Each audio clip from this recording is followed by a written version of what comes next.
was something very simple.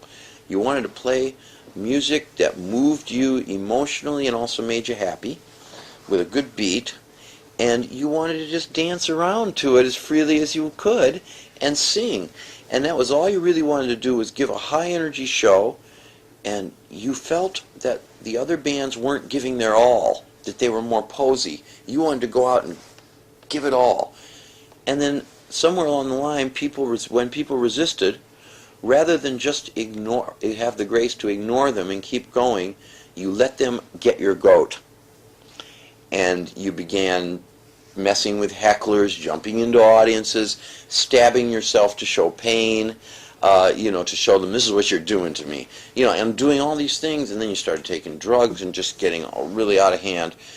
Why not just go out now and let's see, if you were really disciplined, how good a job you could just do of the pure thing itself.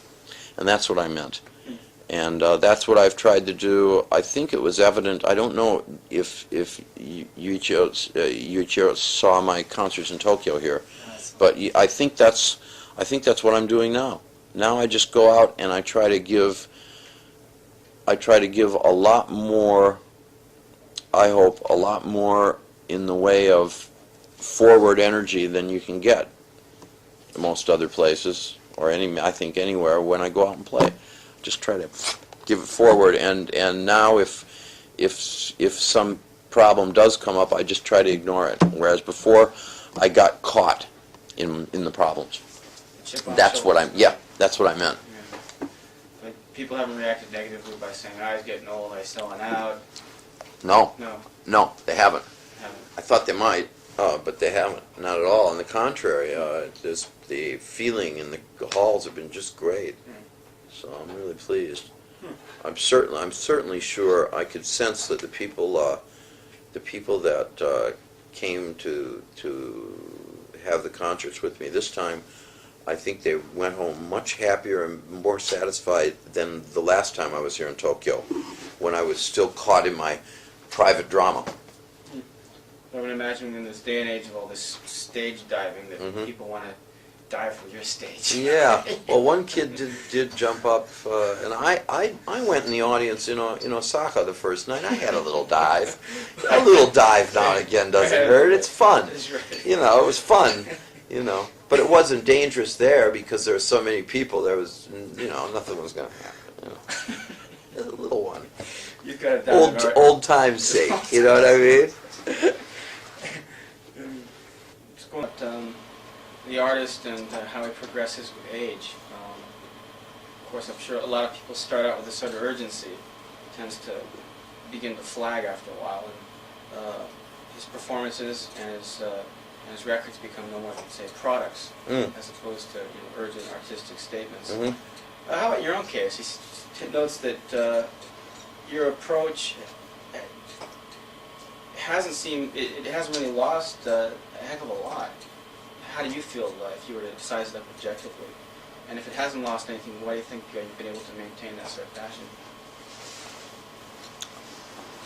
I think you're bound to lose something. I try to keep it to a minimum. When I was 24 or 25, and I had no money, and I couldn't get a band together, and I couldn't get managed because the other guy had the contract, and Raw Power was selling for 39 cents in the bargain bin at Aaron Brothers. I still walked around the street. I didn't care. I said to myself, I'd go to this concert or that concert. I met Led Zeppelin when they had a whole floor of the Hyatt House. They were making millions of dollars gross every night. And I just say to myself, but I'm the real one. I'm the real one, not them. And I had that pride. That was all I had, but I had that pride. I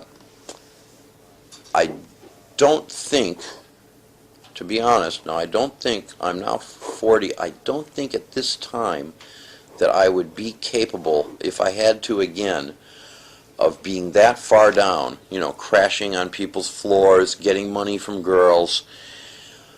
I don't think I'd be able to get that far down and survive. So there are things that I have done to maintain my survival. Just the fact of doing 6 interviews in one day is one of them. You know, I'm doing 25 interviews while I'm here. I don't get a warm feeling at the end of a day of talking about myself all day. I don't feel like, wow, I was great today. You know what I mean? I feel like, ugh. But I do it. So what I try to do, but there's a nut. There's a nut thing, a hard thing in the middle that's exactly the same as still as when I was on the street and I just saw it on the real one. And that hasn't changed for me. It's still this urgent hope. It's a hope for me that someday, maybe in a couple years, I can get all the elements in place to where I don't have to kiss anybody's ass and I can do whatever I want, and then make some really great music. But there have been things I've done to ensure. Like to ensure that I make sure I get a record on the radio, for instance, so that people can hear it. I would get the kind of production I knew if I had David produce it, the record, that it would have a high sound quality this time, that everything would be super clear. I knew that using him, I'd be able to do it way away from the record company. So you had choices. I could have had I'd done some demos with Steve Jones.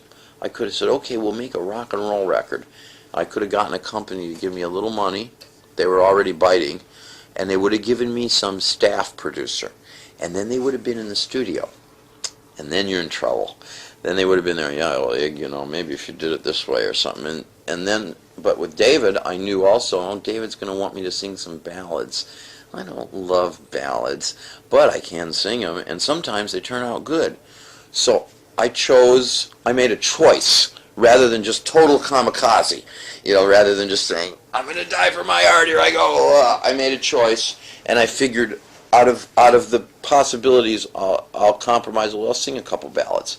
And besides, I ended up liking them, so it was okay. But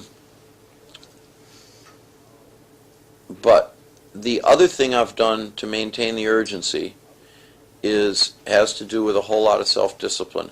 And that was where I'm lucky, is that I've had this one great area in which I can still improve my work. Because another reason, back when I used to do shows like after Funhouse or something, I wasn't in the shape then I am now. Now I make sure I get my rest. I don't waste my time chasing teenage girls around and then having to put up with getting them home and everything and dealing with their mothers and God knows what. I work much harder than I ever did, and I don't have drugs to slow me down. So because of that, I'm able to really put a lot more force into my show than compared to what I've got to work with than I did before. So I think that helps. But basically it's just a matter of desire. I think it's just basically a matter of, I don't want to sound like I'm a saint, because I'm not, but I think there's a lot of performers who their idea when they got into music was, hey, I was singing in the bathroom the other day and I sounded kind of professional, and I'm real good looking, and I can make a song that sounds almost like a Motown song. I'm clever too. I'm 19 now. If I get in this and do really well, I could retire by the time I'm 25. I can marry that. I can marry a rich groupie who has her own money. We'll be set up. That's what they want. That's what they get. For me, I got into it because I wanted to be in music, and I loved it, and I wanted to make some myself. And basically, I just wanted to be involved. Even before I'm an artist, I'm a fan. I'm a fan of great guitarists, of great drummers. I'm a fan of when it's a great concert. I'm just a fan, and I want to be around it. I like hanging around rooms that have lots of cords and microphones dangling. I like roadies. I like to hang out with the roadies. I like this life, and this is what I want to do. So I think that's because of that motivation. It helps me still, basically in the middle, I got the right idea. that the other bands weren't giving their all, that they were more posy. You wanted to go out and give it all. And then somewhere along the line, when people resisted, rather than just have the grace to ignore them and keep going, you let them get your goat. And it was something very simple. You wanted to play music that moved you emotionally and also made you happy, with a good beat, and you wanted to just dance around to it as freely as you could and sing. And that was all you really wanted to do, was give a high energy show, and you felt how good a job you could just do of the pure thing itself. And that's what I meant. And that's what I've tried to do. I think it was evident. I don't know if Yuichiro saw my concerts in Tokyo here, but I think that's what I'm doing. I began messing with hecklers, jumping into audiences, stabbing yourself to show pain, to show them this is what you're doing to me, and doing all these things. And then you started taking drugs and just getting really out of hand. Why not just go out now and let's see if you were really disciplined? Now I just go out and I try to give a lot more, I hope, a lot more in the way of forward energy than you can get most other places, or I think anywhere when I go out and play. Just try to give it forward.